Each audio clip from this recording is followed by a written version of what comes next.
Assalamualaikum warahmatullahi wabarakatuh. Alhamdulillahirabbil alamin, wassalatu wassalamu ala asyrafil anbiya'i wal mursalin wa ala alihi washabihi ajmain. Allahumma shalli ala sayyidina Muhammad wa ala ali sayyidina Muhammad. Kita lanjutkan sifat yang ke-10 dari sifat 20, yaitu hayat. Hayat artinya hidup Allah Ta'ala, lawannya maut. Maut artinya mati. Maka wajib Allah Ta'ala hidup, mustahil Allah Ta'ala mati.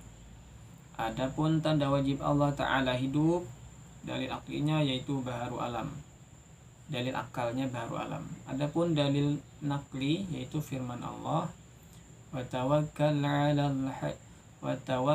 'alal hayyil ladzi la yamut, dan bertawakallah kepada Allah yang maha hidup, yang tidak mati, dan bertawakallah kepada Allah yang hidup, kekal, yang tidak mati.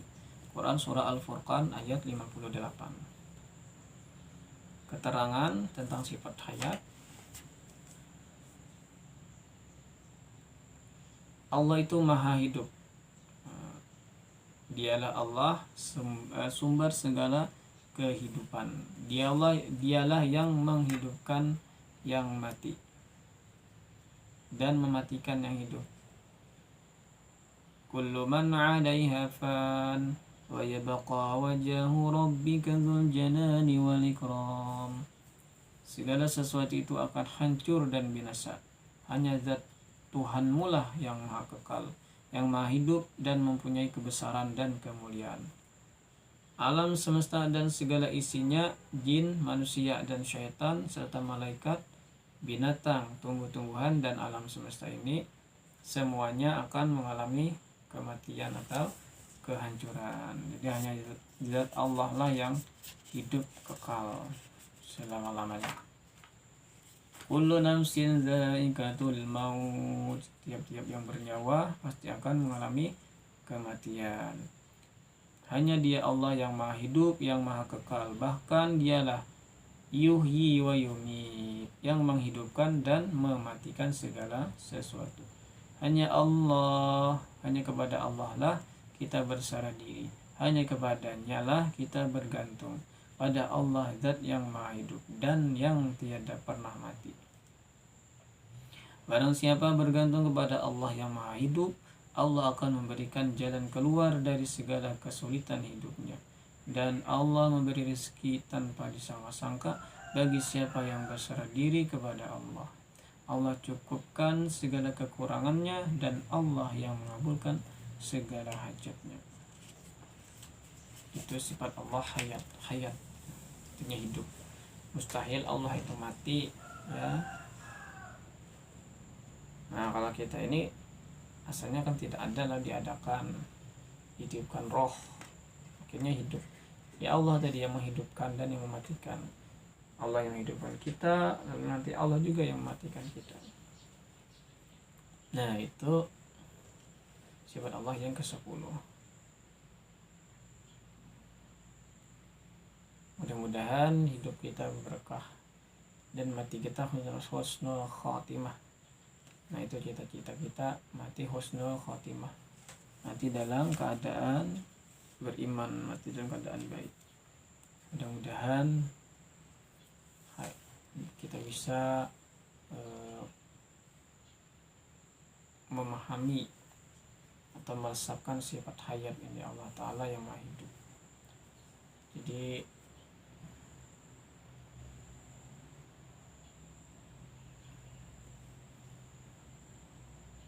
semuanya binasa, ya, hanya zat Allah yang maha kekal.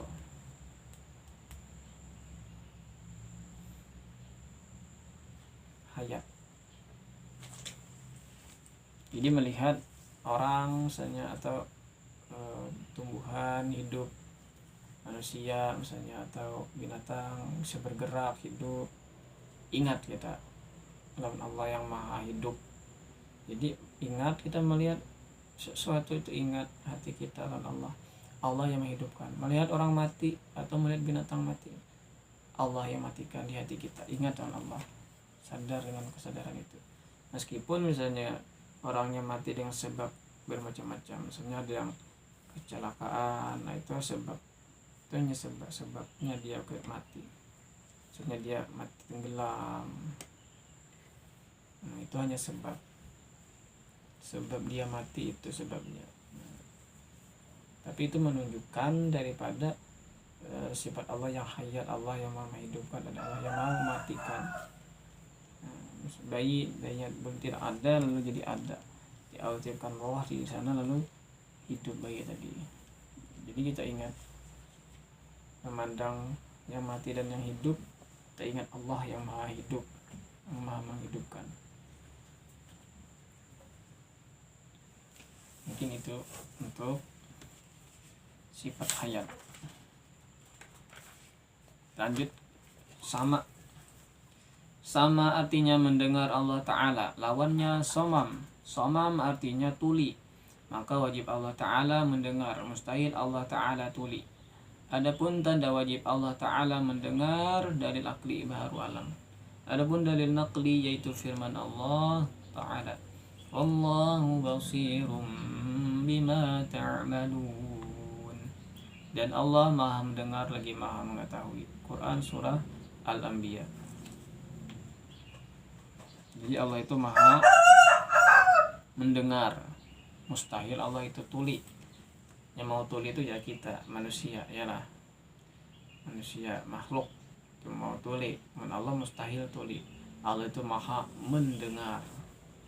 Nah mendengarnya kata kayak kita juga berbatas. Allah itu tidak ada batas. Pendengaran Allah tidak ada batasnya, tidak terdinding, tidak terbatas oleh siapapun. Beda dengan mendengarnya Allah dengan kita itu. Keterangan, zat Allah itu bersifat maha mengetahui, bersifat maha mendengar, baik suara yang keras maupun suara yang lembut atau rendah, suara yang dilahirkan maupun suara hati yang tanpa disuarakan. Ini suara hati, Allah tahu.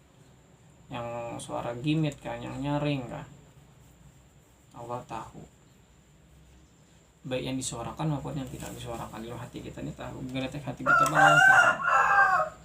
Baik suara binatang maupun suara hati binatang, dan suara makhluk yang ada di alam semesta ini, baik yang terzahir maupun di dalam rahasia mereka. Sesungguhnya Allah maha mendengar dan mengetahui atas segala sesuatu. Sungguh sangat jauh berbeda antara pendengaran Allah dan pendengaran makhluknya. Pendengaran kita manusia dengan menggunakan daun telinga nih, daun telinganya ada lubang telinganya dan sangat terbatas, seperti kita singgung di awal tadi. Yalah, kita ini pendengarannya terbatas. Sedangkan pendengaran Allah tidak memakai alat, seperti makhluk. Kayak daun telinga nih, daun telinga. Karena di telinga ini ada pula gendang telinga, macam-macam alatnya di sini. Nah, Allah tidak memakai alat seperti makhluknya dalam mendengar.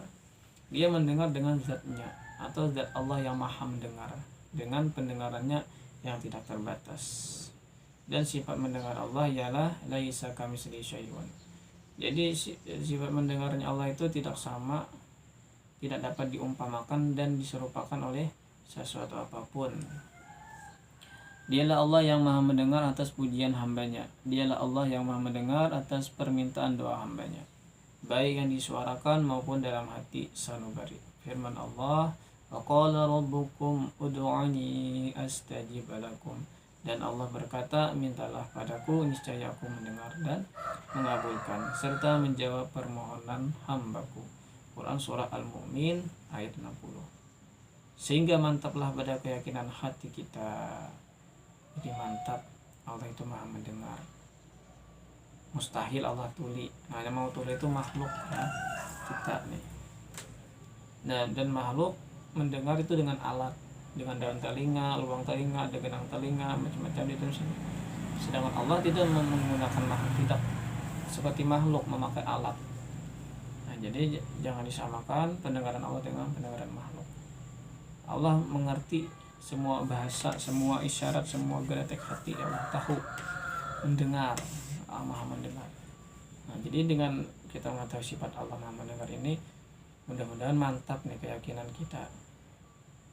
Jadi bila apa-apa bergerak di hati, ya Allah tolongi hamba ini, ya Allah tolongi ulan, ya Allah lagi kesusahan ini apa misalnya, atau dengan berdoa dengan dilisankan, ya Allah misalnya apa permintaan kita, ya Allah minta duit misalnya, doa apa yang lain-lain ada mungkin doa. Jadi Allah maha mendengar hamba-hambanya.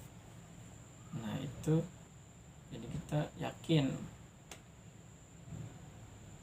curhat misalnya ada masalah apa, curhat dengan Allah, ya Allah ulani, ya Allah ini, ya Allah ini curhat dulu.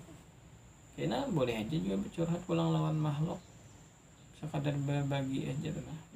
Tapi yang utama dengan Allah dulu. Bisa aja bercerita, karena kan normalnya bercerita nih lawan anak, lawan bini, lawan kawan yang dipercaya misalnya. Tapi yang diutamakan adalah curhatan Allah gitu. Ya Allah, mengadu dengan Allah. Belum ada masalah ini. Kayaknya bila Allah nak beri solusi, kena bisa aja lewat keluarga kah, lewat kawan kah yang membantu kita. Perantaranya. Mudah-mudahan. Demikian hari ini, bukan hari ini ya. Kesempatan kali ini berarti dua sifat sama dan juga sifat hayat. Mungkin itu saja. Wallahu a'lam bishawab. Doa kepada majelis. Subhanakallahumma bihamdika asyhadu an la ilaha illa anta astaghfiruka wa atubu ilaik. Assalamualaikum warahmatullahi wabarakatuh.